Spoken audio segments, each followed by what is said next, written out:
Guillermo, te saludamos, te agradecemos y nos quedamos con tu palabra. Bueno, gracias Raúl, gracias Eduardo, gracias a todos los amigos. Ya llevamos varios años en esto y la verdad que es un gusto cuando puedo participar. Últimamente no estoy participando mucho porque ando bien ocupado, pero siempre los estoy siguiendo, viendo las charlas en YouTube cuando puedo y la verdad que eso me enorgullece del trabajo que están haciendo ustedes en difusión de la ciencia para la sociedad en general. Y por eso esta vez me preguntaban si quería dar una charla sobre minería y yo le sugerí, y gracias por tomarlo, hagamos lo que ahora se puso de moda, que son conversatorios. Digo, hagámoslo diferente, hagámoslo más abierto para que todos interactúen y hagan preguntas. Y si puedo las respondo. La tengo a Marita también que me puede ayudar en esto. Y esa es la idea de hoy.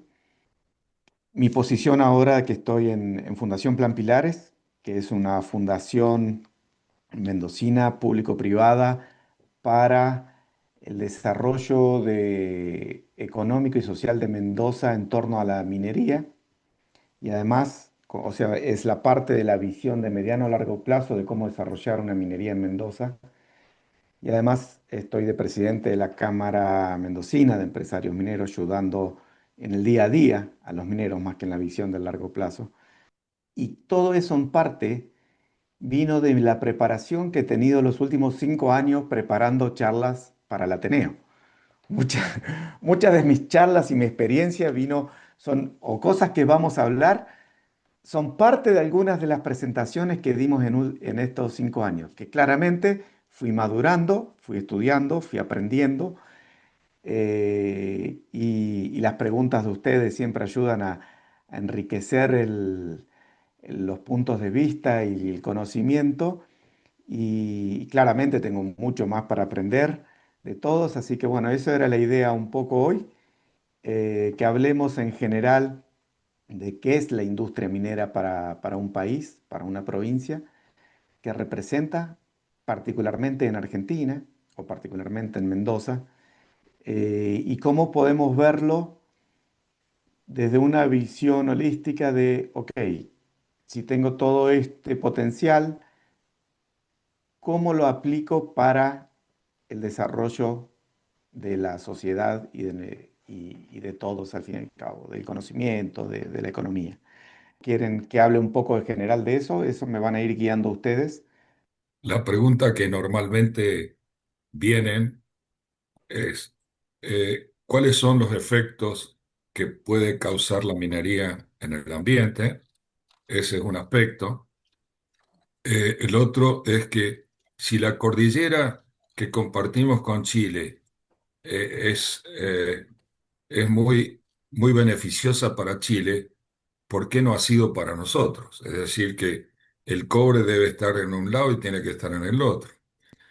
Bueno, esas son algunas de las cosas que se dicen. Vamos a empezar primero entonces por la potencialidad. ¿Qué es, qué tiene Argentina? ¿Por qué tiene Argentina eso? ¿Y qué es lo que uno puede hacer? Argentina, por su ubicación geográfica, está, ustedes si se acuerdan de la parte tectónica de placas, tenemos del lado de Chile una placa oceánica que está subductando por debajo de la placa sudamericana, y eso genera la cordillera y todo efectos de volcanismo en la zona de cordillera, cuencas en la zona por detrás de la cordillera, más al este. Cuando uno mira eso, uno puede empezar a ubicar los depósitos minerales en relación a esa geología. Entonces, cuando uno mira al país, decir, bueno, ¿de qué tenemos? ¿Para qué nosotros podríamos ser buenos o qué podríamos dedicarnos a buscar? Bueno, normalmente relacionado a esos arcos volcánicos, como es la cordillera de los Andes, se asocian una serie de depósitos metalíferos, como son los depósitos de cobre, como ustedes habrán escuchado muchas veces, se llaman pórfidos de cobre.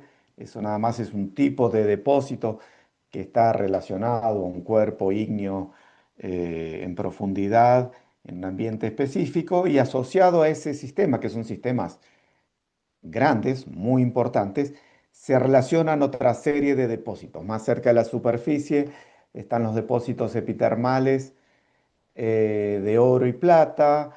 En los costados se relacionan como, y vamos a ir dando ejemplos. Los porfios de cobre, como podría ser San Jorge.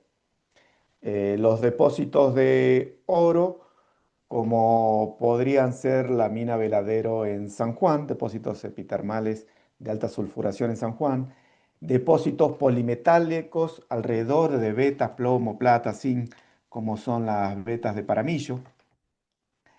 Eh, y así uno va relacionando, los geólogos vamos ubicando la potencialidad geológica para la formación de tal tipo de depósitos. Y es así como vamos ubicando. Por detrás de ese arco también hay, normalmente hay cuencas. Y relacionado a esas cuencas, también hay depósitos minerales, quizás ya algunos metalíferos, o no metalíferos. Entre los metalíferos están los depósitos de cobre en ambiente sedimentario, o incluso uranio, que saben que les he charlado y me dedico. Pero también hay depósitos evaporíticos o salinos, como puede ser Potasio Río Colorado, el depósito de potasio, que es una cuenca, en ese caso es la cuenca neuquina, que es Triásica, Cretácico Superior, Terciario, donde tiene periodos que el océano ha subido y bajado, y en épocas de retracción se evapora el agua, se concentran las sales y forman depósitos salinos, y así tenemos los depósitos de potasio, de cloruro de sodio, de yeso. Todos los yesos que explotamos en Mendoza vienen de ese ambiente. También hay depósitos de arcillas, como las de bentonita, que también producimos en Mendoza, depósitos de calizas, como las que Holcim utiliza para producir cemento en Mendoza. Relacionado a ambientes metamórficos, como la colisión de Chilenia. Chile era, no sé si me congelé, no. Chile era un continente que choca contra Sudamérica, allá por el Paleozoico medio, y entre medio de rocas metamórficas, como por ejemplo las que dieron los depósitos de talco, que también se explotan en Mendoza. Entonces, todo eso es potencial geológico que uno tiene que considerar para saber las potencialidades de un país. Y es así que, por ejemplo, hasta el año 93, que Argentina realiza una reforma en su código de minería y dicta la ley 2496 de inversiones mineras, en realidad el desarrollo metalífero en Argentina estuvo limitado, sobre todo en el siglo XX estoy hablando, mayormente porque no había unas reglas claras de cómo poder producir ese mineral. A partir del 93 los recursos minerales pasan el cambio de la Constitución del 94, los recursos naturales son recursos de las provincias y se dicta toda una serie de normativa, tanto minera como ambiental moderna, que da las condiciones para que se empiece a considerar a Argentina como un sector de inversión para ese potencial geológico que se conocía y se entendía, poderlo transformar en recursos comerciables, porque al fin y al cabo lo que hace la minería no es ni más ni menos que es una industria que tiene que producir un producto vendible. Ese es el fin de la minería. ¿Cómo lo hace? Es un poco diferente a otras industrias por las condiciones típicas, en general, cuatro factores diferentes a cualquier otra industria, que es que si yo quiero producir, si nosotros acá entre todos decimos nos vamos a poner a producir cobre, primero lo vamos a tener que descubrir. Y eso implica en términos de estadísticos de la naturaleza que las probabilidades de que nosotros encontremos un porfio de cobre son menos del 2%.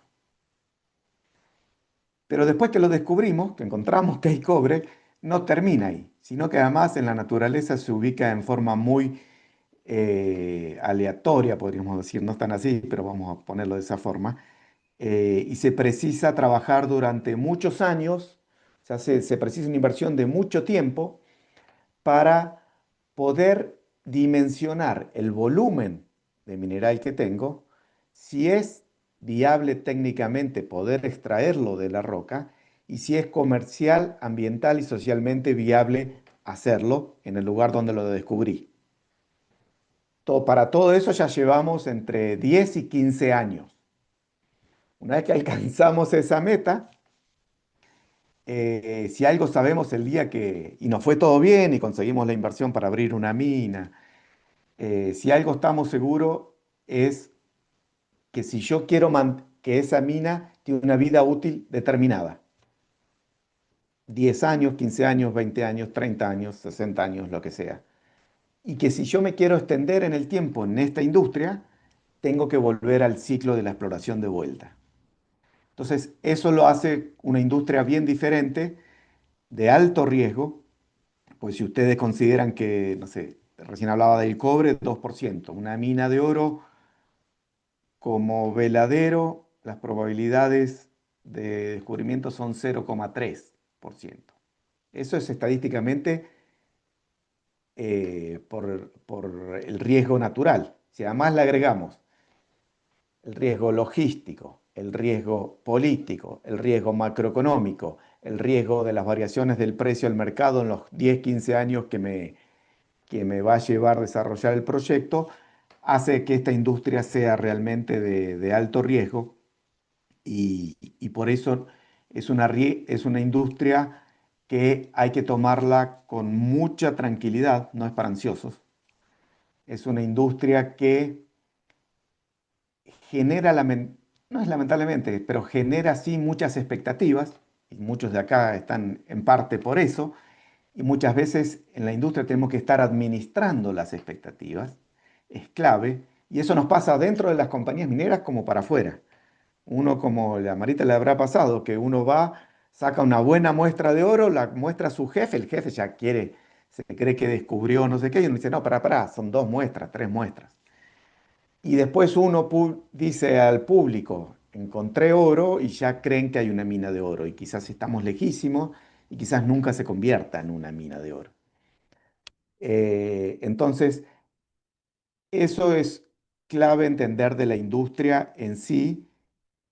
Para un país como Argentina, donde tenemos una riqueza geológica muy alta por esto que hablaba Raúl, también de si uno se compara con Chile, que Chile es un país históricamente minero, y uno ve y enfoquémonos en cobre y oro, que se relaciona mayormente con esa cordillera que tenemos compartida con Chile.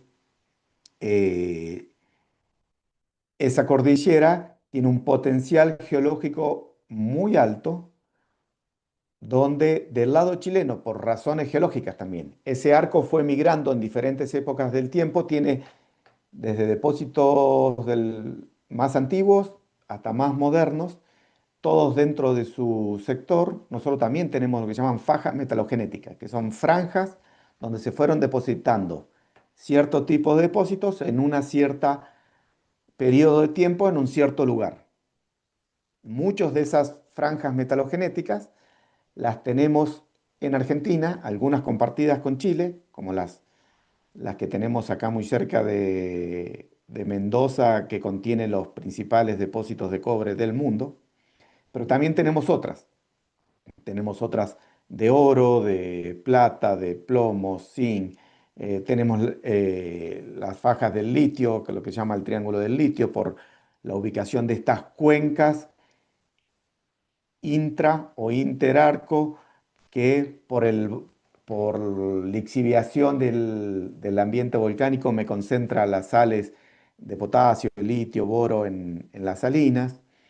Eh, entonces, para un país rico como Argentina, y que además en esas cuencas de retroarco tienen casi todas hidrocarburos, digamos que los recursos naturales como la producción de petróleo, gas y minerales representa una potencialidad estratégica de desarrollo eh, que la verdad, si uno lo, y esto ya es personal, el petróleo claramente fue el que más se ha desarrollado, pero ahora estamos aprendiendo con esto del petróleo y el gas no convencional, la gran potencialidad que tenemos, por ejemplo, en Cuenca Neuquina, y que sería una de las top 5 reservas, top 3 en realidad creo, entre las tres mayores reservas de gas no convencional del mundo, pero también tenemos importantes recursos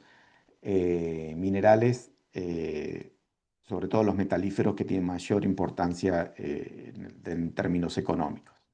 Y todo esto en un ambiente que no fueron muy desarrollados, el petróleo más que la minería, sobre todo por una visión desde la pampa húmeda, donde el tercer motor importante del país, sin lugar a dudas, y hoy día el más importante, es la agricultura. Es el gran motor de generación de riqueza para nuestro país y el cual hemos basado nuestro desarrollo eh, en décadas. Eh, pero hoy día se empezó a dar un escenario a partir de hace ya algunos años, un poco sobreexpuesto a partir de la pandemia, que fue la necesidad, recién hablaban del clima y los cambios del clima, la necesidad de encaminarnos como humanidad hacia una transición energética que nos permita ir a la generación de energías sin o poco emisión de dióxido de carbono.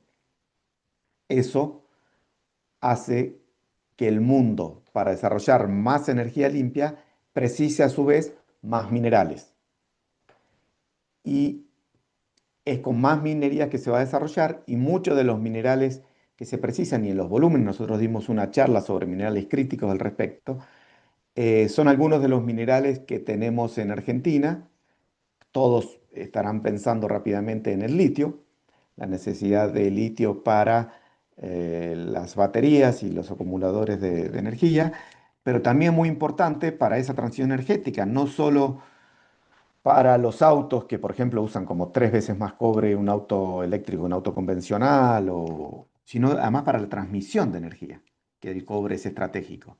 Que en general el cobre no se lo considera mineral crítico, porque mineral crítico se lo considera aquellos minerales donde el encadenamiento logístico de provisión representa un riesgo, y cobre hay tantos productores en el mundo que no se lo considera como mineral crítico en general, pero sí estratégico. Y estratégico es porque para la transición energética precisamos ese cobre y para el desarrollo social y económico de los países que lo tienen puede ser muy importante. Y ese creo que es el rol que está pasando a tener Argentina eh, en relación a la visión que está teniendo ahora en los 8 proyectos de cobre que tiene hoy día en cartera para avanzar en diferentes estadios. Y en particular en Mendoza también estamos prestando especial atención en el cobre con la visión de pensar el desarrollo de una industria minera que para el desarrollo social y económico de la región donde se desarrolla, donde el valor agregado, y esto lo vimos en la charla de valor agregado también, otra de las charlas pueden ir al YouTube y ver las charlas que dimos en los últimos años, el valor agregado de la industria es transformado en conocimiento científico, conocimiento de preparación de profesionales y preparación de empresas en capacidades competitivas que le permitan crecer y desarrollarse en esa industria localmente, en esa industria regional o globalmente, pero a su vez transformar ese conocimiento y migrarlo hacia otros sectores industriales o del conocimiento. Yo creo que esa es la visión estratégica que tenemos desde Plan Pilares, cómo pensar un desarrollo estratégico para salir de aquel famoso que todo el mundo dice, no, pero la minería es extractivista, y es cambiar el extractivismo histórico por una transformación de valor agregado basado en el conocimiento. Mendoza, por su potencial geológico, que tenemos aquí a 70 kilómetros al oeste, tenemos el mayor complejo minero de cobre del mundo. Son dos minas operando justo al lado de los Caracoles, para los que lo conocen, Río Blanco y Los Bronces. Y un poco más al sur está la mina subterránea de cobre más grande del mundo, la mina El Teniente. Para que se den una idea de escala, hace poco se descubrió y se publicó el mayor descubrimiento de depósito de cobre en el mundo en los últimos 30 años en San Juan, en Filo del Sol. Ese nuevo descubrimiento duplicó el contenido de cobre en el proyecto que era el mayor hasta ese momento, que era Pachón, que tenía unas 15 millones de toneladas de cobre fino contenido. Este nuevo proyecto tendría unas 32 millones de toneladas de cobre fino contenido. Bueno, el complejo minero que está aquí 70 kilómetros al oeste tiene 120 y la mina El Teniente tiene 140, para que se den una idea de escala. Vamos a ponerlo de otra forma. El proyecto El Porfio de Cobre San Jorge tiene uno. Entonces, imagínense la potencialidad geológica de la que estamos hablando. Ahora, lo que pensamos es, eso va a llevar muchos años de exploración y desarrollo para poder darlo en valor. Este proyecto que acaba de ser anunciado empezó a ser explorado en el año 2002, o sea, hace 23 años, para que se den una idea el tiempo que ha llevado hasta alcanzar el tamaño. Ya se conocía, hace muchos años que se conoce, pero ahora dimensionar la escala que tiene y todavía sigue creciendo, quizá todavía es más grande, porque todavía se sigue explorando. Eh, Eso es algo que nosotros en esa misma faja metalogenética podemos tener en Mendoza. Entonces lo que estamos planteando es, porque en Mendoza tenemos no solo un alto potencial geológico, sino además tenemos un alto potencial en recursos humanos, este Ateneo es un ejemplo, en empresas, las empresas que desarrollaron petróleo y gas en Argentina, la gran mayoría, si ya no están, es porque se fueron a Neuquén, pero todas estaban en Mendoza y era un clúster de petrolero de relevancia, no solo para dar servicios, sino además para desarrollar conocimiento. Entonces esa experiencia la tenemos. Tenemos 9 universidades y tenemos un gran respeto por el agua y el ambiente, que nos puede, si combinamos todo, podemos desarrollar lo que el mundo está pidiendo en el siglo XXI, que es una minería, no solo una minería, una industria sostenible con cuidado ambiental, pero con también desarrollo social y económico. Bueno, como introducción fue larga, pero creo que sirvió para que empiecen a tirar preguntas y respuestas, para que vean dónde estoy parado y empezar a hacer, no sé, Marita, si tenés algo. No, está perfecto. Creo que hemos tenido una idea general y sobre todo has tocado los temas principales que van de lo que se refería primero Raúl, quizás con este temor que tiene la gente con respecto a los impactos ambientales negativos, sobre todo, porque cuando se habla de impacto ambiental a veces se olvida que la industria minera tiene muchos impactos positivos, sobre todo en lo económico, en lo social, en el desarrollo del conocimiento. Vos nombrabas las 9 universidades que hay en Mendoza y yo quiero resaltar también, como docente de educación superior no universitaria, todos los institutos que tienen tecnicaturas donde se están formando y ya tenemos muchos mandos medios en tema minero, de higiene y seguridad, obras viales y un montón de gente que va a estar trabajando, esperemos pronto, en la industria minera, cubriendo diferentes nichos. Y también, bueno, pasaste por varios de los mitos Y esto yo quería preguntarte, porque mencionabas de tu trayectoria con esto de las charlas. Yo recuerdo muy bien hace muchos años, antes de la pandemia, que fui a escucharte en la calle Mitre, que había un espacio, no recuerdo si era un espacio político o qué, que hemos ido a todos lados, a todos los partidos, a todos los lugares donde nos han llamado con dudas, que hablabas el tema del agua.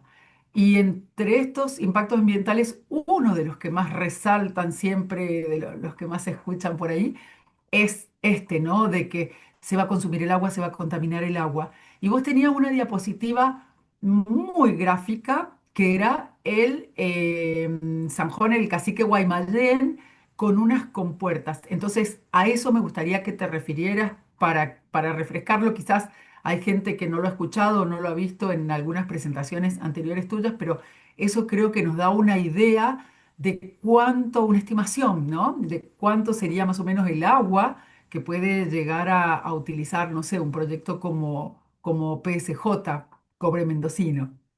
Gracias. Buenísimo. No, de nada. Yo, Bueno, yo agrego, claramente, sí, agrego una más, porque de todas las que fuimos comentando, otra objeción que se hace de la minería es que se termina el proyecto y queda el agujero.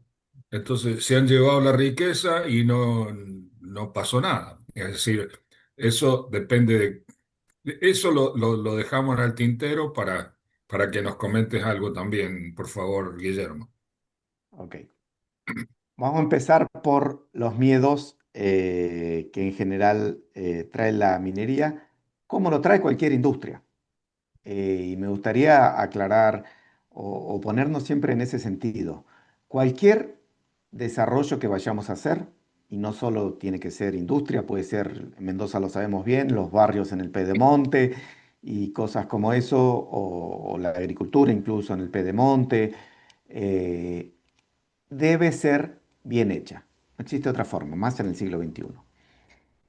Entonces, claro, genera el uno estar considerando que está tratando minerales en el proceso extractivo en alta cordillera, empieza a generar temores aguas abajo. Y me parece que es normal que eso suceda. Y la industria lo entiende muy bien y lo viene trabajando hace muchísimos años, pero de ahí la importancia que tiene para la sociedad donde se desarrolla, las instituciones de donde uno lo está desarrollando. Y no solo hablo de las instituciones del poder político o el que tiene la autoridad de control con sus controles, sino también los centros de investigación y la comunidad en hacerlo correctamente. Y existe hoy día, de hecho estamos trabajando justamente en un programa para a ver si lo aplicamos aquí en Mendoza, en muchas comunidades, en muchas provincias del país, existen lo que se llaman muestreos de agua participativos, que es preparar y entrenar a la gente local con profesionales que los van monitoreando en forma monitoreada, en entender, llevarlo a ver, primero a conocer los procesos, porque la verdad que uno se imagina cosas que después cuando va al terreno la mayoría de las veces dicen, ah, pero era esto. Nosotros hace poco hicimos un muestreo participativo en un proyecto de uranio que participo en Río Negro y la gente se creía que ya había una mina, por ejemplo, y estábamos en exploración y llegaron y no vieron nada, vieron jarilla. Dijeron, pero ¿cómo? ¿Y dónde está la mina? No, no, no hay mina todavía, todavía estamos estudiando. Entonces, bueno, esas cosas sirven y mucho, tratar de romper los mitos que existen de la industria en la sociedad.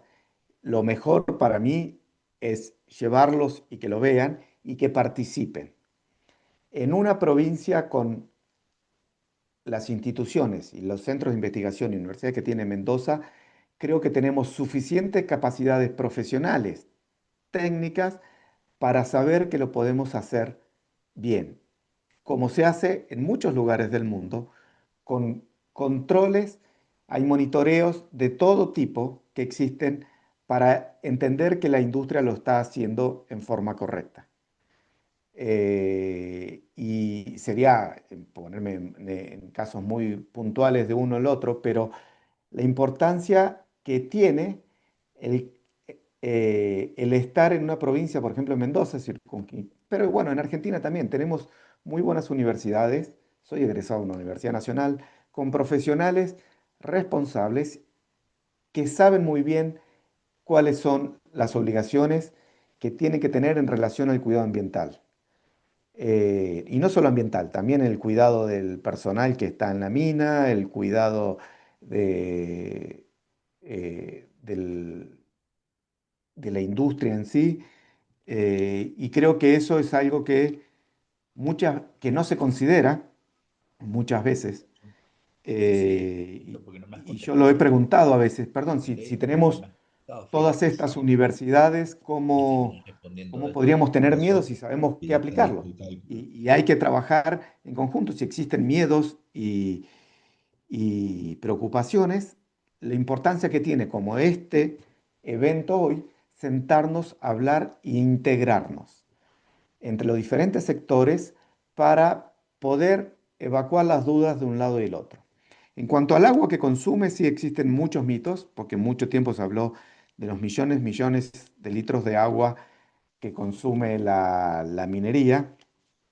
Y ustedes lo saben muy bien, muchos son matemáticos o ingenieros.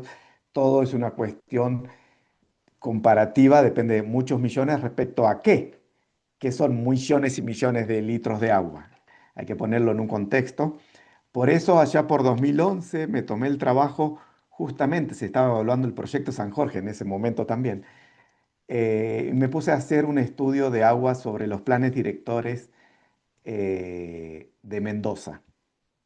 En los planes directores se refieren a las cuencas hídricas de Mendoza, un informe que se había hecho ya por 2006 entre Mendoza y Naciones Unidas.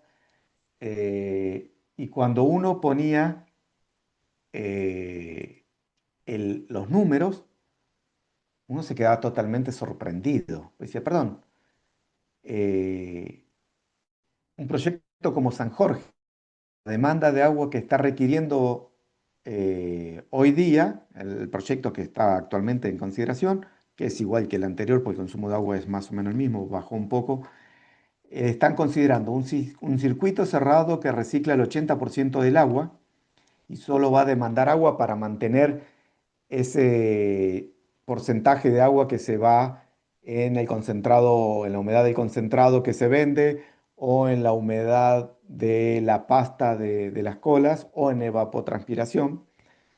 Entonces, ese 20% que hay que recuperar representa 140 litros por segundo. ¿Ok? ¿Cuánto es 140 litros por segundo? Más o menos una sequía, para que tomen una idea. Entonces, una sequía es lo que demandaría durante los años de producción, inicialmente estimado en 16 años, San Jorge para producir. Entonces, cuando uno dice, ok, pero igual va a consumir agua o va a demandar agua, ok, lo que uno tiene que poner es lo que nosotros llamamos la huella del agua. Ok, ¿cuánta agua me va a demandar y cuáles son los beneficios sociales y económicos que me va a generar? Y esas son las cosas que también ir revisando. Yo voy a utilizar el agua que precisa una finca de 140 hectáreas, digamos, eh, para un proyecto que me va a generar una inversión de casi 600 millones de dólares durante los 2, 3 años de factibilidad y construcción, generar casi 4.000 puestos de trabajo durante ese periodo y 2.000 y poco durante el periodo de producción, durante 16 años, y que posiblemente, como es esta industria, cuando yo abro una mina, empiezo a explorar, y estoy en parte respondiendo eso de qué pasa cuando termina, las minas, en general, los depósitos minerales no son una rareza única de la naturaleza, sino que se forman en nidos o clústeres. Entonces, normalmente, y eso es lo que nosotros llamamos un distrito minero, normalmente el hecho de ya tener una mina en producción me viabiliza desde el punto de vista exploratorio, pero además desde el punto de vista económico, la posibilidad de expandir mi producción con otros depósitos en el mismo distrito. Y les voy a poner un ejemplo. Hablábamos de Veladero, que una mina de oro de San Juan, que descubrirlo, si hoy día desde cero arrancaríamos, la probabilidad era 0,3. Pero encontrar otra mina al lado de Veladero, la probabilidad ya es 8%. ¿Por qué? Porque normalmente no están solas. Normalmente vienen más. Entonces las probabilidades de que yo encuentre algo dentro de un distrito minero son mucho más altas. Y si lo que yo tengo que incentivar, si yo quiero una industria minera de largo plazo, es siempre tratar de estar incentivando la exploración para que me vaya generando riqueza medible que pueda ser convertida en un producto comerciable después. Entonces, en Chile, para que tengan una idea, el consumo de agua, que era lo que me preguntaba Marita, el consumo de toda la minería de Chile, el consumo de agua dulce, que cada vez es menor por dos razones. Cada vez se avanza más en tecnología que permita recuperar o mejorar el sistema de recuperación de agua. Hoy día, como dije, está en promedio en 80%, pero ya hay estudios que dicen que lo van a subir a un reciclado del 90% en los próximos años, o quizás en la próxima década, llevan trabajos. Pero además, Chile desde hace ya algunos años está tomando agua del Pacífico para el tratamiento de minerales, puso desalinizadoras y las minas están utilizando agua desalinizada para los procesos, para no tener competencia, ya que como nosotros es un país desértico, sobre todo el centro norte del país, donde la competencia por el agua dulce es importante entre la parte social, la agrícola y las industrias. Entonces están mayormente trabajando con desalinizadoras. Pero bueno, datos de hace algunos años, como dijo Marita, toda la minería de Chile consume más o menos dos terceras partes del cacique Guaymallén, para que tengan una escala de volumen. Y eso a veces sirve para empezar a escalar de qué volúmenes estamos hablando. Y ahora, no sé si leyeron en los diarios, hace 15 días, justo cuando fue WIM, se hizo desde Fundación Plan Pilares, se organizó una visita a la mina El Teniente, que como dije es la mina subterránea de cobre más grande del mundo, que de la cuenca donde está consumen el 2% del agua, pero además el agua que la reciclan y la tratan, la entregan para la agricultura abajo. Entonces está controlada, medida y después la entregan para los procesos agrícolas.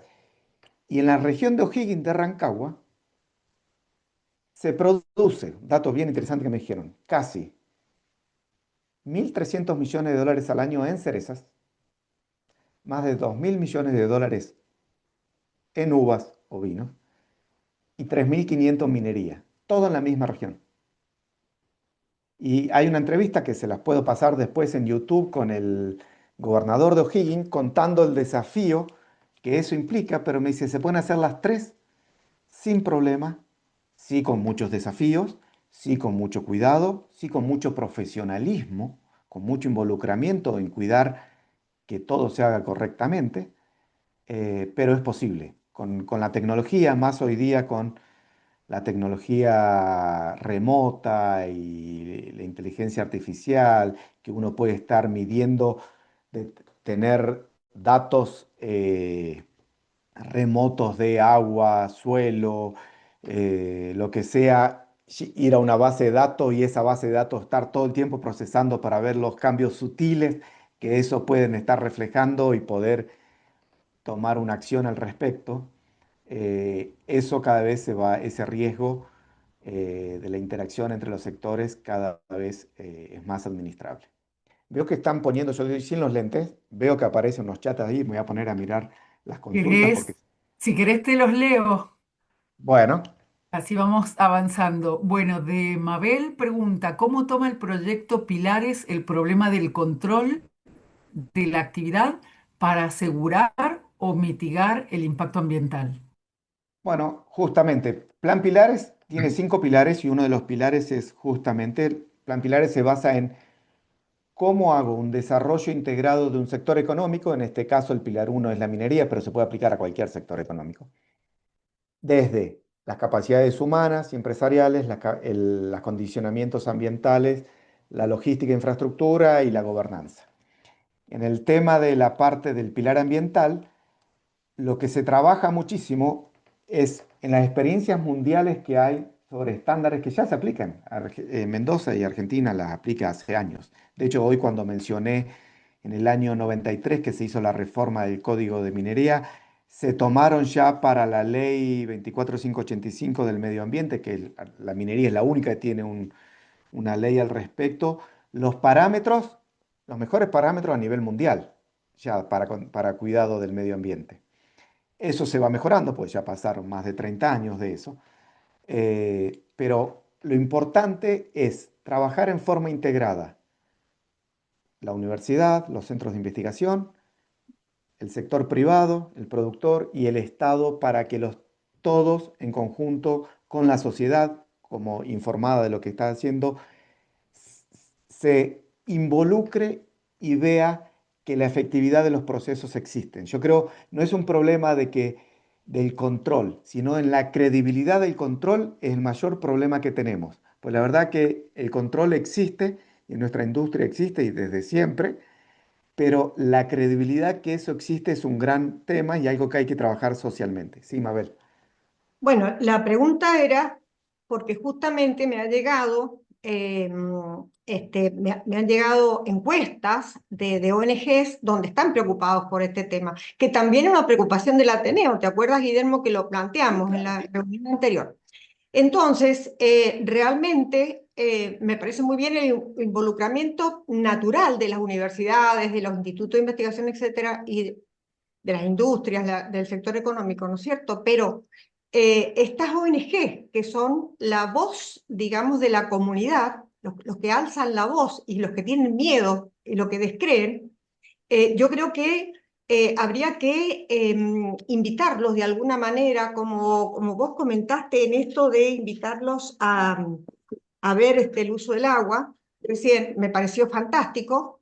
¿De qué manera podrías, ¿no es cierto?, no sé si incorporar en el plan Pilares un llamado expreso a las ONG, las más miedosas, las más conflictivas, que no son más que tres en Mendoza, como para que ellos pierdan ese temor o, digamos, cara a cara te digan cuáles son sus miedos, que realmente desde el punto de vista técnico, científico, sabemos que no debieran tenerlos, pero los tienen. Y en un momento se crearon esos mitos y no se han podido revertir. Entonces, me parecería muy interesante, Guille, que pudieran efectivamente convocarlos para que se pueda avanzar, se pueda allanar el camino, ¿no es cierto?, de la minería, esta minería ambientalmente responsable para Mendoza, que yo creo firmemente que podría ser, ¿no es cierto?, nuestro despegue económico frente, ¿no es cierto?, al mediano tiempo. Sí. La industria va a ayudar a una economía que ya está diversificada. Y lo bueno que tiene Mendoza es que la industria podría ayudar a potenciar nuestras propias capacidades. Y eso es lo que tenemos que ver los mendocinos como estratégico. En cuanto a la participación de la ONG, claramente Plan Pilar está, y hay una responsabilidad también de esas ONG, como de todos socialmente, de no solo posicionarnos en una visión única y direccional. Hace unos meses hubo unas manifestaciones donde yo veía dos banderas. Una, queremos más trabajo y la otra, cuidamos el agua. Y yo no entendía por qué estaban enfrentadas. Yo las miraba y digo, pero, perdón, ¿por qué están uno enfrente del otro? Si los dos tienen que estar trabajando en conjunto. Y eso es la responsabilidad social que todos tenemos. Las ONG, la sociedad, Porque también tenemos que decir que Mendoza desde hace 15 años viene perdiendo su PBI per cápita y en una tendencia que nos está costando poder, aunque sea frenarla. También tenemos que decir que la pobreza aumentó, que el empleo negro aumenta, que el empleo privado casi no crece. Y uno dice, bueno, pero no por eso voy a contaminar. Nadie está diciendo eso. Pero sí me está poniendo una posición de responsabilidad social donde tenemos que sentarnos, y creo que tenemos la obligatoriedad, ellos también, de venir y sentarse aquí en este Ateneo y decir, ok, yo quiero que me expliquen esto. No, yo tengo la razón y yo ya sé todo, porque a veces pasan de los dos lados, ¿eh? También el sector nos hemos equivocado. No, eso está claro, es así. No, porque cuando son temas sociales y percepciones, la ciencia empieza a hacer agua ahí, ¿no? Acá somos todos de la ciencia, ahí hay una, como la economía es al final una percepción de qué es la economía. Bueno, hay que trabajarlo desde el punto de vista de la responsabilidad de todos los sectores, porque todos tenemos obligación de cuidar el ambiente, de cuidar a nuestra sociedad, de generarle mejores condiciones a los mendocinos a futuro y para eso ayudar en la matriz económica para que no tengan que o irse a trabajar a otras provincias o irse a otros países. Entonces, creo que esa puerta está abierta y Plan Pilares es lo que busca. Nos vamos sentando poco a poco con diferentes sectores. Como digo, desde Plan Pilar estamos viendo si organizamos esto de que ya se hace en otras provincias, no estamos inventando, porque además hay cosas que ya se hacen y se hacen bien en muchos lugares y muchos en Argentina. Entonces no hace falta inventar. Sí, quizás adaptar a Mendoza, mejorarlo, usar nuestros profesionales, nuestros laboratorios para darle credibilidad, pero hay herramientas. Lo importante es sentarse, salir de las, no se acuerdan cuando hablé de Plan Pilares, de las agendas fragmentadas. Nosotros en este nicho tenemos una agenda, las ONG tienen otra agenda, que todos con buena voluntad, pero por no estar interrelacionadas, muchas veces se chocan. Entonces nos falta una visión, y eso, perdón, me voy a permitir un poco más como país también, ¿no? No hemos tenido un plan de crecimiento estratégico que nos enfoque a todos, que uno lo puede ver en otros países. Y decirnos, ok, vamos en esta dirección, los que tienen este cuidado o esta mayor preocupación del ambiente, que todos la tenemos, pero eso tienen más, ok, ustedes fíjense cómo aportan de este lado, nosotros aportamos desde el conocimiento, nosotros aportamos desde la industria. Eso nos da un direccionamiento que es lo que dice Plan Pilares, es una hoja de ruta para una visión compartida. Y creo que eso, que parecen lindas palabras, llevarla a la práctica no es tan fácil, pero creo que es la clave de cualquier sociedad que quiere integrarse y desarrollarse, ¿no? No solo de Mendoza particularmente con la minería. Y ahí, Sí, Guillermo, perdón, tomando esto que vos decís que la Argentina no ha tenido como una visión estratégica con respecto a la minería, ahí Julio Salvarredi, ¿cómo está Julio? Dice que él piensa que no, o sea, como que ha sido un error haber dejado nada más que el tema de la inversión en manos de privados. Él cree que en Argentina es el Estado Nacional el que tendría que llevar el impulso de la minería metalífera estratégica como lo hizo con hidrocarburos y con YPF. Así que bueno, eso creo que es también un tema muy discutible por el tema de los montos de las inversiones, por el riesgo de la inversión, pero no sé qué podrías contestarle a Julio, por favor. yo creo que ese es el cómo, y es una pregunta posterior.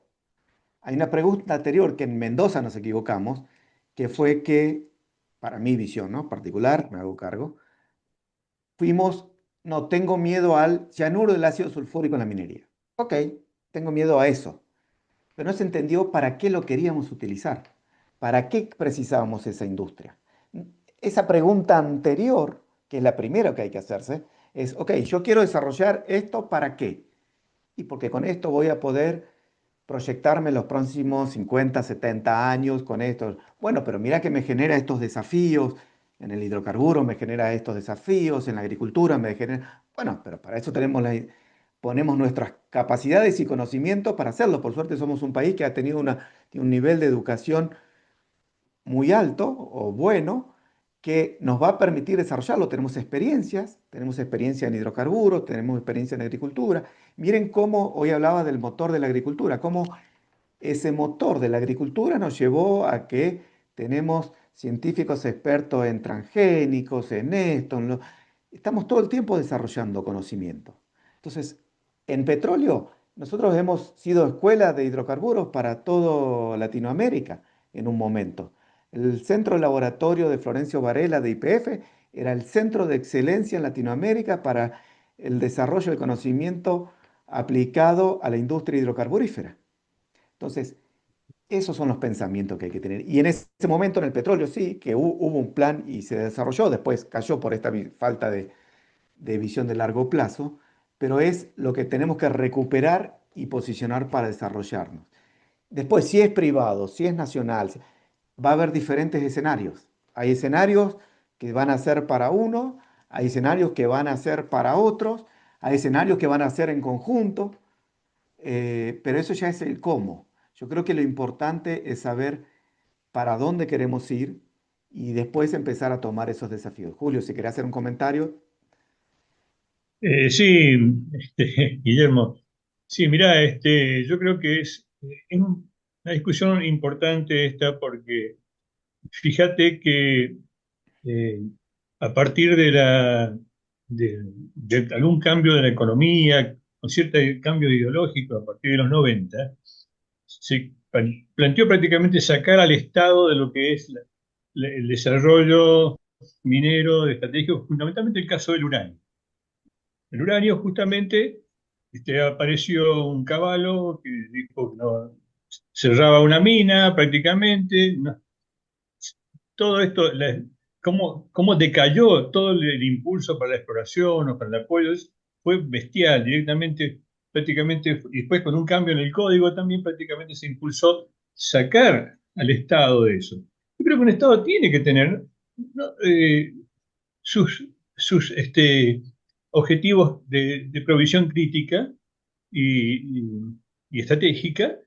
Sí, sí, no tiene por qué, no va a estorbar a la actividad privada, al contrario, la puede seguir impulsando y todo, pero no puede dejar de estar apoyando algo que es muy importante para una nación. Entonces, que justamente se vincula con la provisión de combustibles nucleares en este caso, para un desarrollo de la industria nuclear que hoy en día, si no se hubiera limitado como se bastardeó justamente en ese momento, se la quiso hacer desaparecer prácticamente, hoy tendríamos una provisión de energía nuclear mucho más grande y con un aprovechamiento justamente de combustibles producidos en la Argentina, y todo eso decayó y se ha llevado casi a la inanición prácticamente de eso. Y entonces, también podría ser con el cobre, caso por ejemplo del Bajo de la Lumbrera, se extrajo todo lo Bajo de la Lumbrera. Había otras minas que podían haber seguido allí también, como Agua Rica, que podían integrar justamente un proceso de industrialización, inclusive que podría ser hoy en día en el noroeste, en Tucumán, por ejemplo, una industria del cobre con una refinería probablemente, más chica quizá que la que hay en Chile, pero con una producción propia y una provisión de algo industrializable para la Argentina. Y eso es lo que quiero que empecemos a plantear también, como una idea de que no solamente sacar minería para hacer algo vendible, también una minería para proveer de lo básico para un desarrollo industrial estratégico de cada país, que nos da justamente un empleo genuino, producción en muchas otras industrias, y hay cadenas industriales importantísimas que se derivan hoy en día. En el caso del cobre, por ejemplo, estamos hablando justamente de la transición energética. Eso tendría que tener cobre la Argentina para poder aplicar esta idea. Es decir, aunque sea, no sostenernos con eso, pero tener una producción básica o mínima, y un know-how, todas estas cuestiones que realmente necesitamos. Así que creo que tengamos también no dejemos esa idea o ese pensamiento alternativo también, o complementario de lo que se está haciendo con la minería del soya, estoy totalmente de acuerdo con que hay un desarrollo de la minería en la Argentina y que se apoye todo su desarrollo, se defienda la parte de todos esos mitos ambientales que están haciendo tanto daño, pero vayamos también al tema de cuáles son los objetivos nacionales importantes para esto. No, bueno, para mí, Julio, el Plan Nuclear Argentino que arranca en 1950 con la creación de la CONEA, con sus vaivenes, increíblemente es un plan que todavía se mantiene, increíblemente. Pero el gran problema en Argentina es que no podemos mantener los planes. Tenemos visiones estratégicas y los 90 fue de grande, en ese plan nuclear pegamos una bajada importantísima. Sin embargo, todavía nos deja a Argentina sentado en el club de los que importante de la energía nuclear del mundo, y de hecho el director de la OIEA, que lo habrán escuchado estos días hablar bastante por el tema de Irán, que es Rafael Grossi, es embajador argentino, es un argentino que nos posiciona en ese lugar por nuestras capacidades. Increíblemente, yo siempre río y tengo amigos del INVAP que desarrollan tecnología nuclear y todo, y digo, es increíble en un país que manejamos todas las etapas de la energía nuclear, la más básica, la de, yo digo, la de la carretilla, la pala y el pico, no la estamos haciendo. La ¿Sí? primera. A veces es, bueno, pero son los desafíos de este país y yo creo que lo que hace falta es visión estratégica. Y en la visión estratégica va a definir, ok, esto se va a dedicar a esto, esto hoy día vamos a pensar, no sé, esto hoy día no es comerciable, pero es importante para el conocimiento científico. Ok, el Estado se va a desarrollar ese conocimiento y lo va a aplicar. Y la importancia que vos bien decías, que yo lo mencioné al principio, yo cuando hablo de que la minería es para vender un producto vendible, es para entender, a veces no nos entienden eso, de que nosotros, nuestro objetivo es, lo he preguntado, en clases, lo he preguntado cuál es el objetivo de la minería, y solo algunos contestan que es vender un producto. No nos ven, si yo le pregunto, no sé, a un fabricante de autos, ¿cuál es el objetivo? Vender autos. Y si le pregunto a un fábrica de zapatos, vender zapatos. Pregunta en minería y las respuestas empiezan a ser variables. Apoyar al desarrollo industrial, apoyar al desarrollo comunitario. No, no, la industria como sí, como industria, es más difícil que otras industrias, pero al fin y al cabo tiene que poner un producto a disposición de las otras industrias, como es madre industria, a disposición de otras industrias para que lo materialicen. Ahora, lo bueno que esta industria genera una cadena de valor, lo que yo llamo cadena de valor lateral, ese término lo apliqué en este Ateneo por primera vez, creo, en la el valor agregado lateral, que es el conocimiento científico. Y les voy a dar un ejemplo, vos lo dije hace un rato, el valor agregado que dejó el desarrollo petrolero argentino para Mendoza, que tengamos empresas e institutos desarrollados al petróleo en Mendoza. Eso es valor agregado. Y se terminó el petróleo, ¿no? Pero ese valor agregado existe y está. Y les voy a dar ejemplos económicos de la importancia que eso tiene. En Chile, hace 40 años, cuando empezaron a tener la minería de gran escala de pórfidos de cobre importantes, cada dólar que producía la minería de cobre generaba en la economía, en el PBI, otros 40 centavos de dólar más. O sea, cada dólar que se producía en el PBI era un dólar 40. Hoy día, que viene hace 30 años desarrollando proveedores, capacitándolos, haciéndolos competitivos a escala nacional y mundial, vamos a traer ahora a alguien a contarnos que arrancando ahí de la mina del Teniente, hoy tiene fundidoras en 5 países y vende a 45 países desde Rancagua. Hoy día, un dólar de la minería a la economía chilena le representa un dólar más en el PBI. Imagínense el efecto económico que eso tiene son esas industrias que realmente generan mucho impacto. Y si personalmente lo digo, porque si uno pusiera como meta aspiracional, Australia, que además aplica muchísimo conocimiento y capacidades tecnológicas, además de bienes y servicios, eh, cada dólar que produce la minería genera un dólar 30 más, porque además es la gran, siendo una charla de minería, es la gran cantera de patentes para la industria minera del mundo. O sea, casi todos los avances tecnológicos que se van desarrollando mayormente vienen de Australia, y el 70% de esas patentes vienen de pymes. de pequeñas pymes como la de Adolfo, que diga, che, yo quiero ponerme a estudiar esto, particularmente lo estudian, lo patentan y lo venden a la industria. Eso es toda una industria paralela a la industria minera que depende en parte de la minería, pero que se puede desarrollar y que Mendoza tiene unas capacidades propias para poder desarrollarlo que muchas veces no terminamos de verlo y nos quedamos pensando solo en que va a salir cobre. Es decir, ok, pero, o por ejemplo, y pasémoslo a otros sectores. Medicina, ni que hablar, medicina nuclear, el INVAP está desarrollando, el INVAP en Bariloche está desarrollando equipamiento de medicina nuclear. Se especializó a partir de una industria madre como es la industria nuclear, muy importante como es la minería, se fue especializando primero en la industria nuclear, pero después se diversificó en otros sectores, lo que hablábamos, llevar mi conocimiento a otros sectores económicos.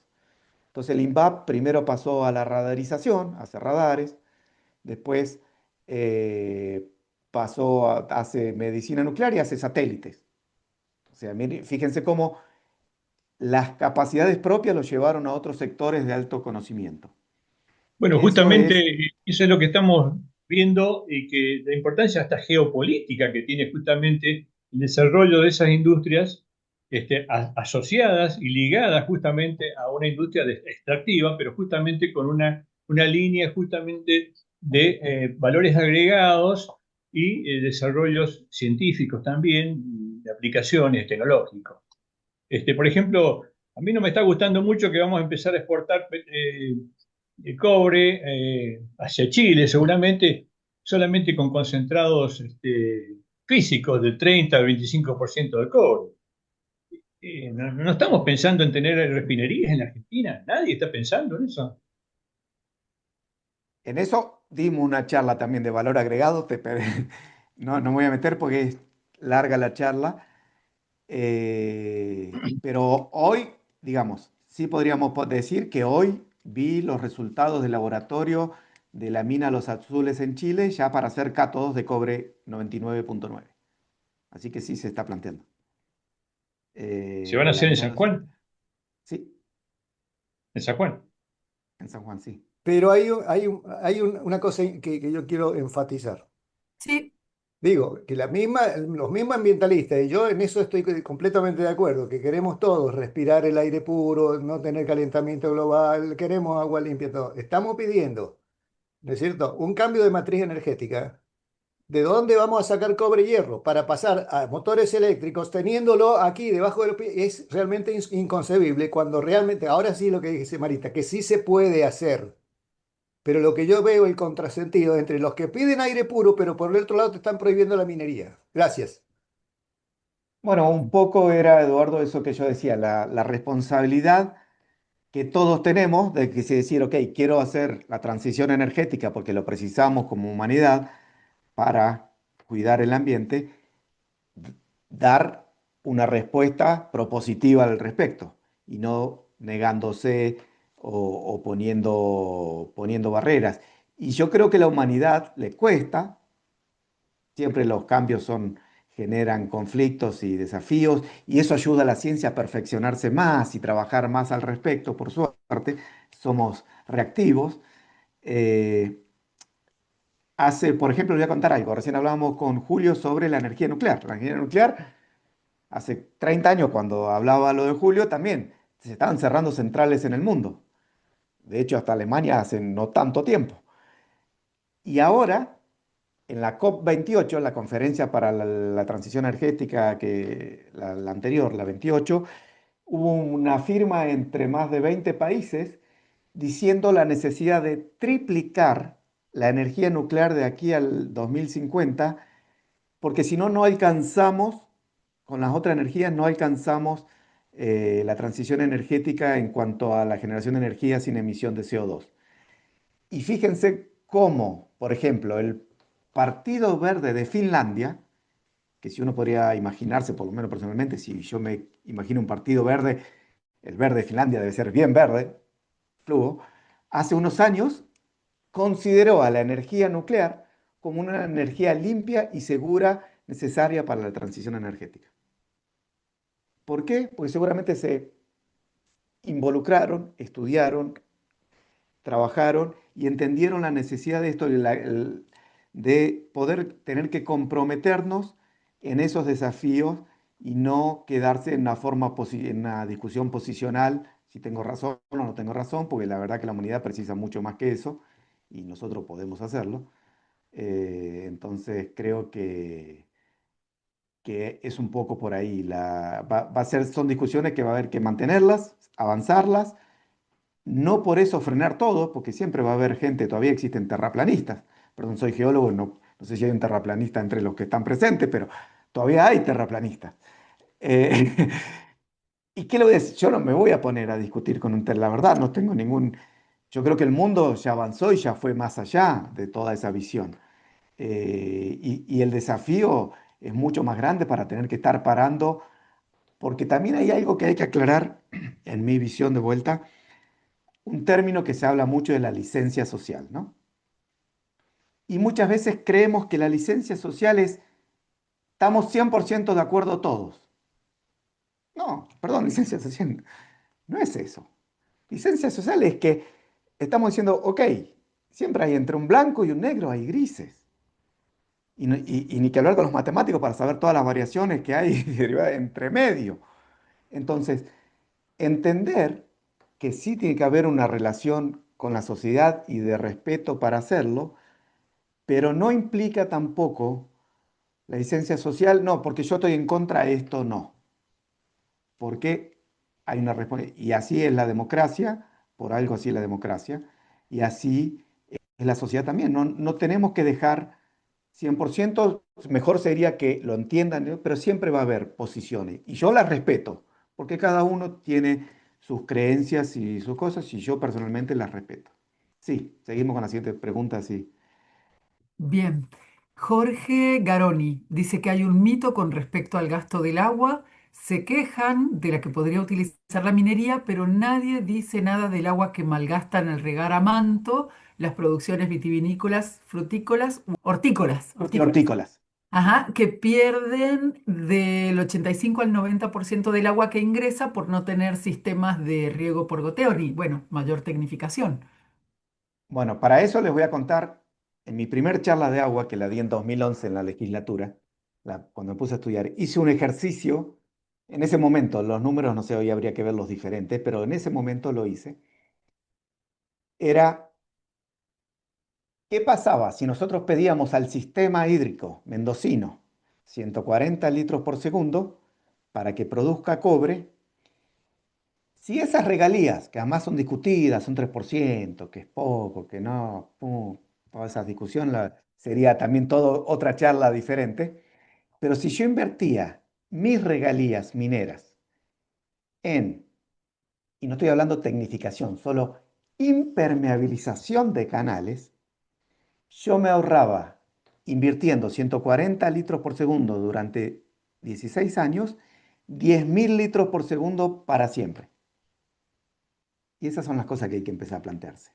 Porque yo con esa capacidad económica que voy a tener, porque tengo tributos que hoy día nadie tributa, porque si no hay producción es 3% de cero, y si fuera ganancia 35% de cero, si yo empiezo a tributar y genero recursos, tengo la posibilidad de invertir en otros sectores. De hecho, una de las cosas que siempre se habla es, miren, San Juan nunca creció, realmente creció y mucho, yo lo conozco en los últimos 30 años, creció mucho, pero no solo eso, construyó 3 diques en los últimos 20 años.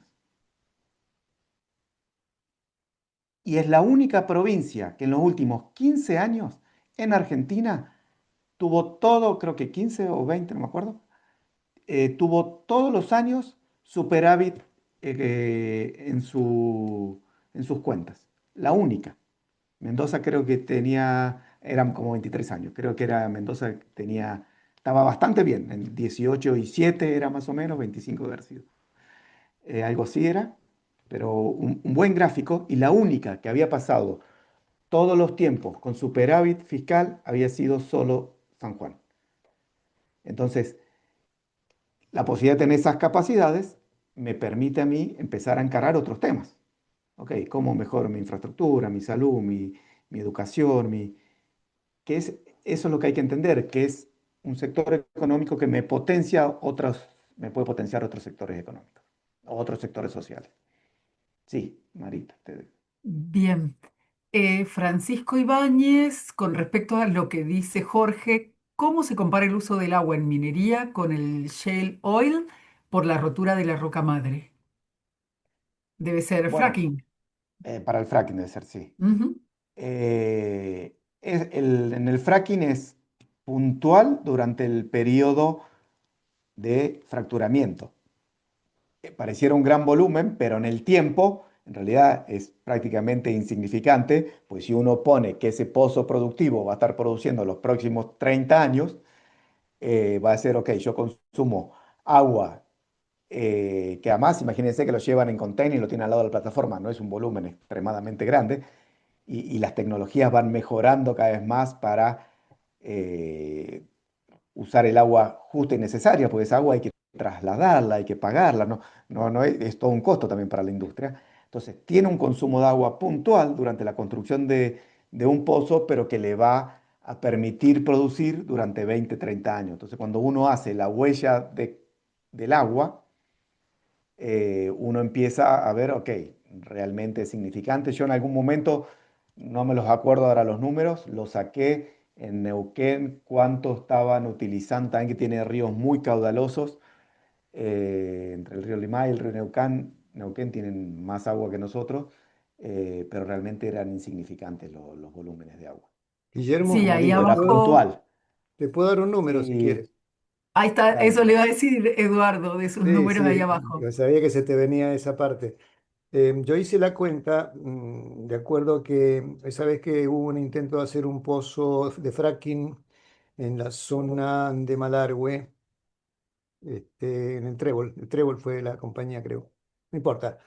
Y bueno, se levantó todo alvear porque alguien dijo, un biólogo dijo que iban a secar el atuel. Entonces yo hice la cuenta, suponiendo que en un año hicieran 100 pozos de fracking, sacando la cuenta del volumen de agua que va en toda la cañería, hasta 3.000 metros más 1.500 de horizontal, y triplicándolo por todo el proceso de empuje del agua. Bueno, para resumir, me da frente al módulo de 44 metros cúbicos del río Atuel el 1,77% por una sola vez, como vos bien has especificado recién. Pero además hay que tener en cuenta que de cada pozo se recupera el 25% como mínimo para el pozo siguiente. Y por otra parte, el error de medición por aforo de los ríos ronda el 4 al 5%, así que el 1,77 es nada, y por única vez. Gracias. Bueno, ya que está y pues, ya que estamos en el tema agua, vamos a hablar dos cosas. Ya que hablaste justo además del aforo, en esas charlas yo contaba que la escuché en una charla, de hecho en la UTN, hace muchos años, y después ese dato lo tomé. La mina Veladero en San Juan tiene un consumo más o menos de 70 litros por segundo por el sistema de procesamiento que usa. Y eso representa en la cuenca del río Hachal el 0,4%, donde el error de medición es 5%. Entonces, si la mina está operando o no está operando, no se entera nadie abajo. Nadie sabe si está operando o no está operando, porque no cambia el caudal en ese sentido. Y nosotros en Plan Pilares, que hicimos el modelamiento con el potencial geológico mendocino, siendo conservadores, dijimos, bueno, ¿qué pasa si descubrimos 4 minas en los próximos 15, 20 años, que produzcan más o menos 500.000 toneladas de cobre al año? Eso, para que se den una idea de cuánto es 500.000 toneladas, multiplíquenlo por 10.000 y le va a dar una idea de lo que son. Son más o menos unos 5.000 millones de dólares de producción al año, ¿no?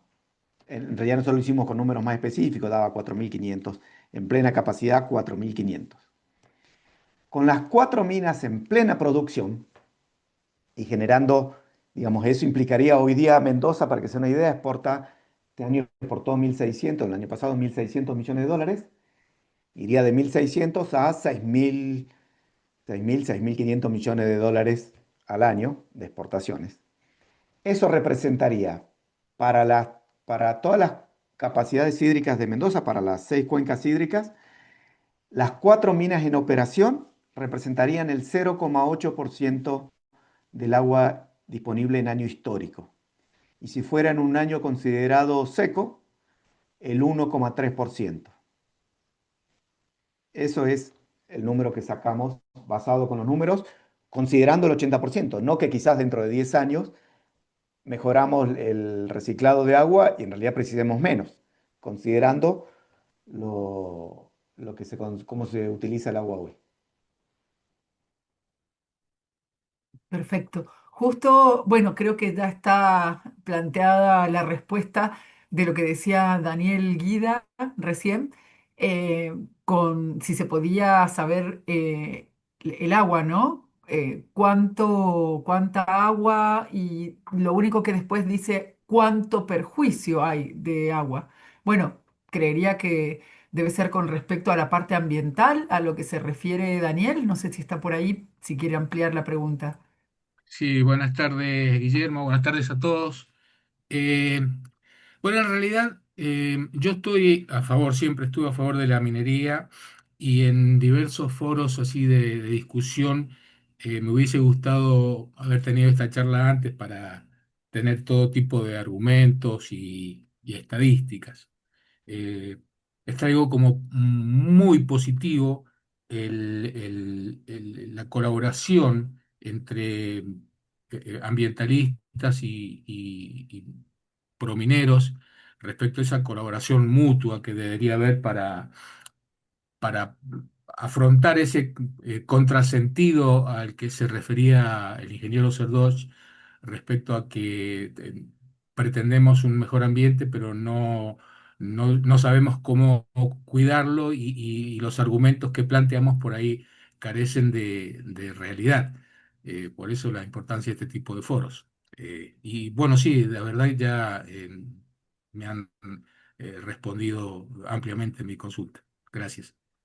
No, gracias a vos, Daniel. Muchas gracias, Daniel.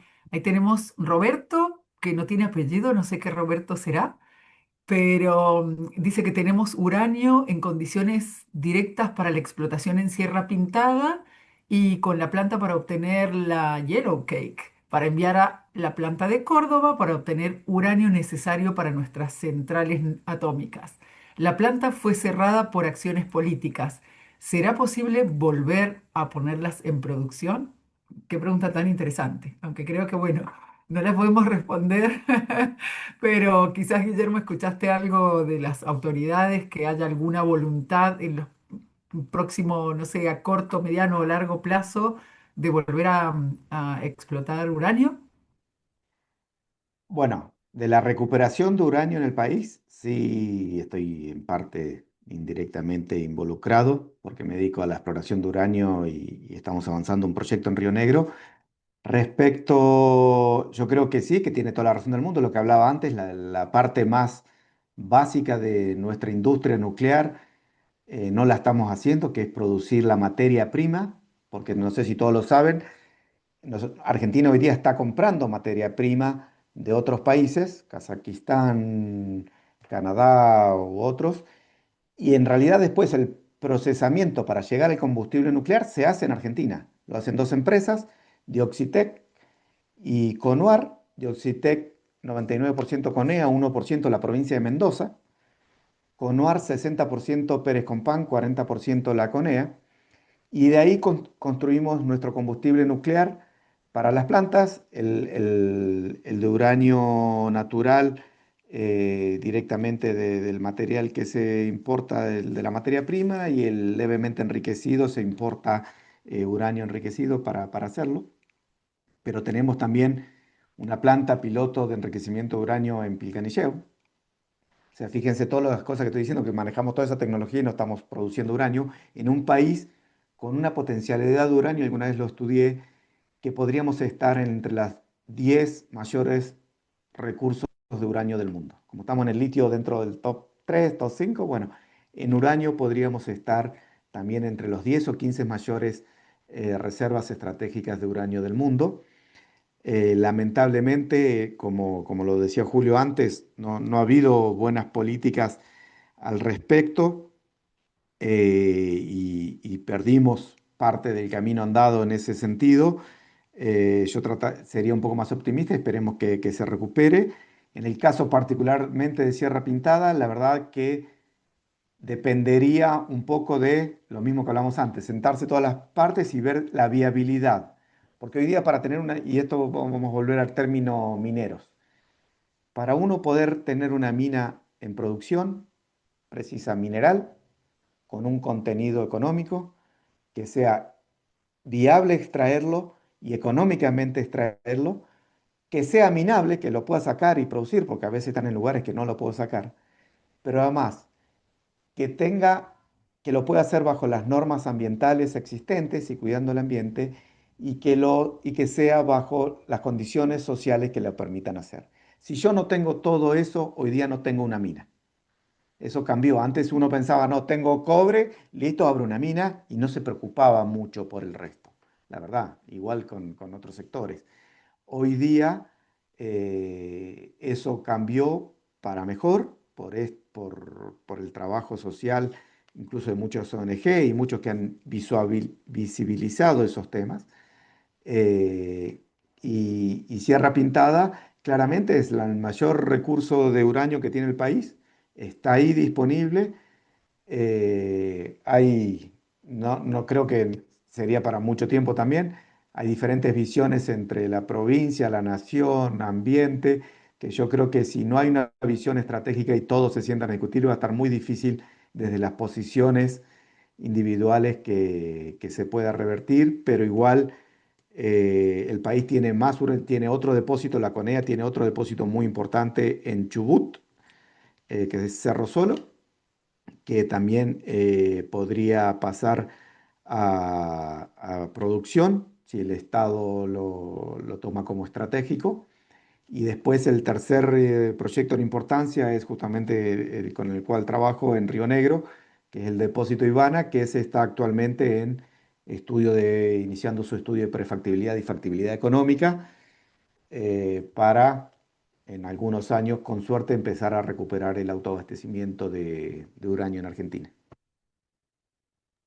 Excelentes noticias, Guillermo. Entonces, y bueno, ahora una nota de color nada más. Daniel Guida dice que cuando fue a su último año en la escuela secundaria, ya por el 67-68, fueron de visita a la mina, estaba en producción y dice que había subproducto de oro.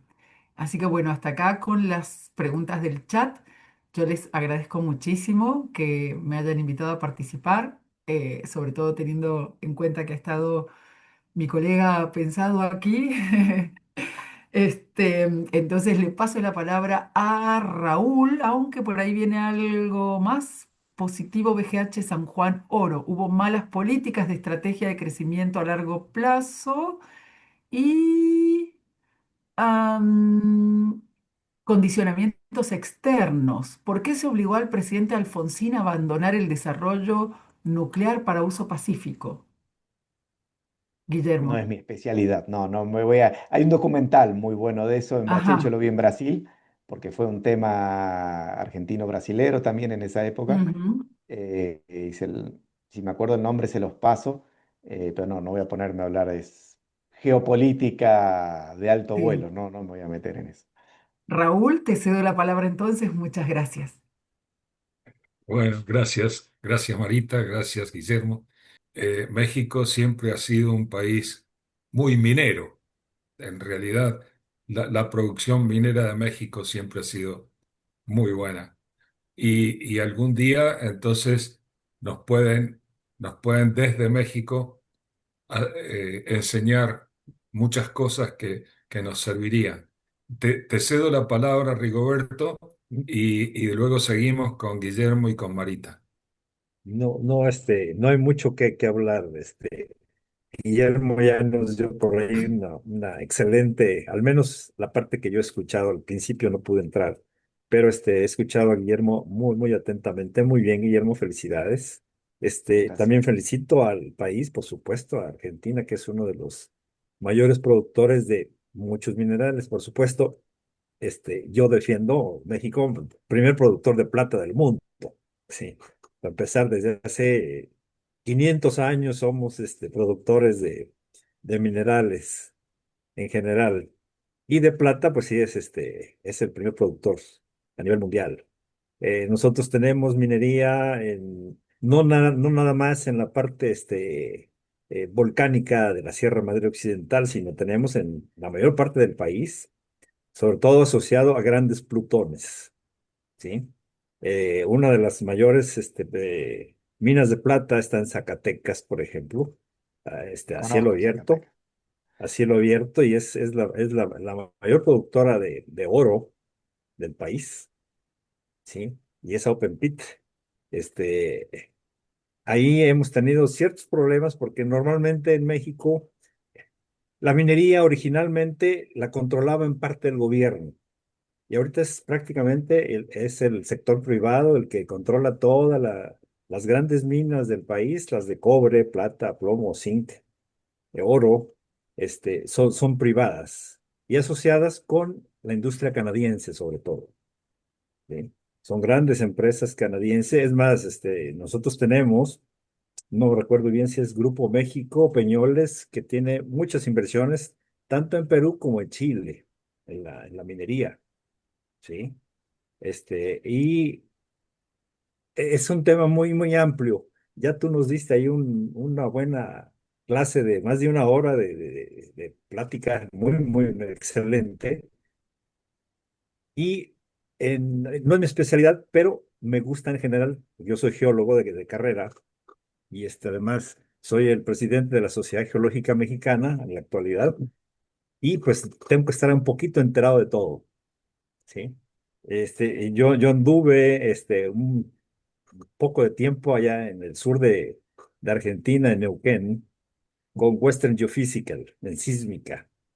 Me he dedicado un poquito a todo, a adquisición sísmica, exploración petrolera sobre todo, y algo de agua, bastante, porque ahorita uno de los lemas de la convención geológica que estamos organizando es precisamente agua, minería y energía. O sea, son las tres áreas más principales, al menos para mí. El principal es el agua, como lo he comentado siempre.